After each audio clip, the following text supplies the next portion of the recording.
My name is Elena Ward, and this is not a story about heartbreak, it's a story about awakening. For most of my 20s, I believed in the kind of love that ruins you, the kind that makes you forget who you were before it began. And the man who gave me that love, or at least pretended to, was Ethan Cole. When I met him, he was everything I thought I wanted.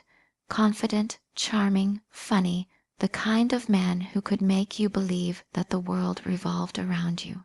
We met at a business conference in Chicago. I was there representing my marketing firm. He was pitching a tech startup that everyone said would be the next big thing. He made me laugh over overpriced coffee and late-night hotel lobby talks. He listened, really listened, and for a girl who had spent her life being strong for everyone else, that was intoxicating. Within months, we were inseparable. Ethan would text me first thing in the morning and call me right before bed. "You're my peace, Elena," he'd whisper every night. "I don't want to imagine a life without you." And for 3 years, I believed him. I helped him grow his company, introduced him to clients, even invested some of my savings when he was short on cash. I wasn't just his girlfriend, I was his partner, his anchor, his unpaid strategist. Then one evening, everything changed.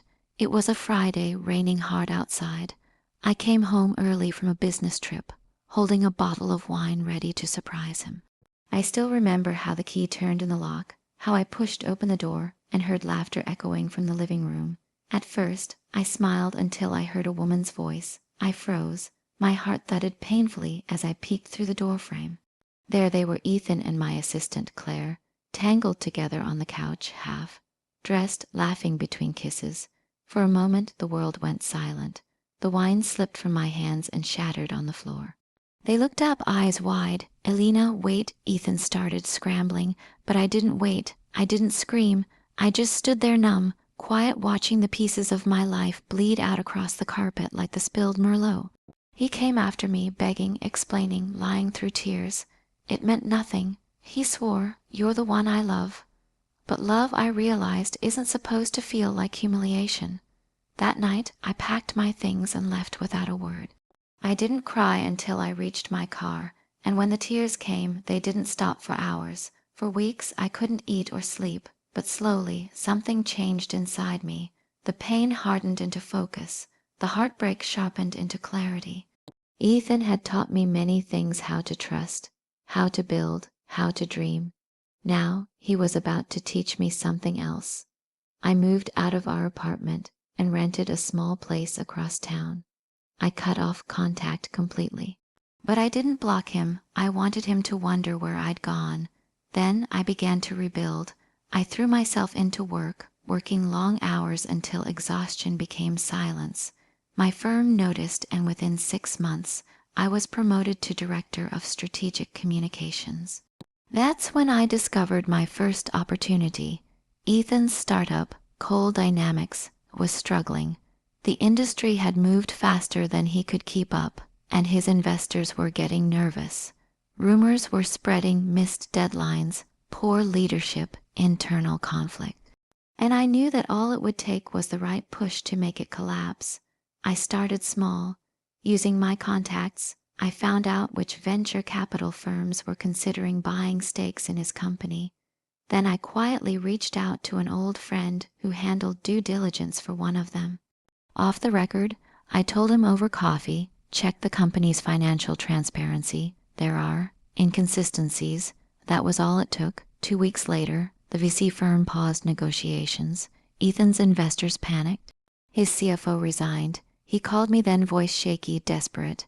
"Elena, I don't know what's happening. Everything's falling apart."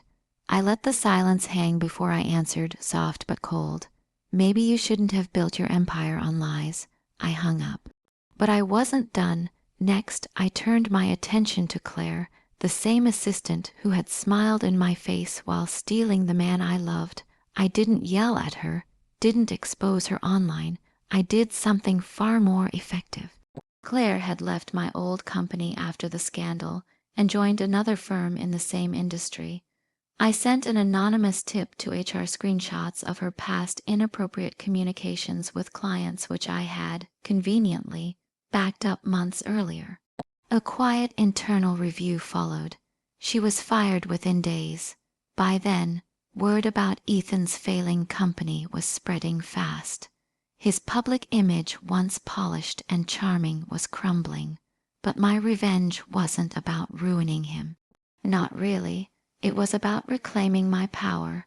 So I made one final move, the checkmate. Months earlier, when Ethan had begged me to invest in his company, he had signed over a small percentage of shares to me as reassurance. Most people would have forgotten about it. I hadn't. As his company imploded, I sold my shares to a competitor who was hungry to absorb his assets. The sale triggered a clause that allowed a forced acquisition. Within a week, Coal Dynamics was bought out. Ethan was stripped of control, publicly humiliated, and forced to resign. He sent me one last message after it happened. "You win. Are you happy now?" I stared at the screen for a long time before replying. The next year of my life was quiet. I bought a small apartment overlooking the city skyline, started painting again, took weekend trips alone. For the first time, I felt peace, not the fragile kind that depends on someone else's love, but the kind that comes from knowing your worth. One evening, I attended a charity gala for entrepreneurs, the same circles Ethan used to move in. As I stepped into the ballroom, heads turned. I wasn't Ethan's girlfriend anymore. I was Elena Ward, partner at a rising marketing firm, known for saving companies others couldn't. Across the room, I saw him. He looked older, thinner, a ghost of the man I once loved. Our eyes met. For a moment, the music faded, the crowd blurred. He gave me a small, sad smile, the kind that said, "I remember everything." I nodded, not in forgiveness, not in anger, but in peace. Then I turned away. Later that night, on my balcony, I thought about how far I'd come, about how revenge hadn't healed me, but it had taught me something far greater. Revenge isn't about hurting them.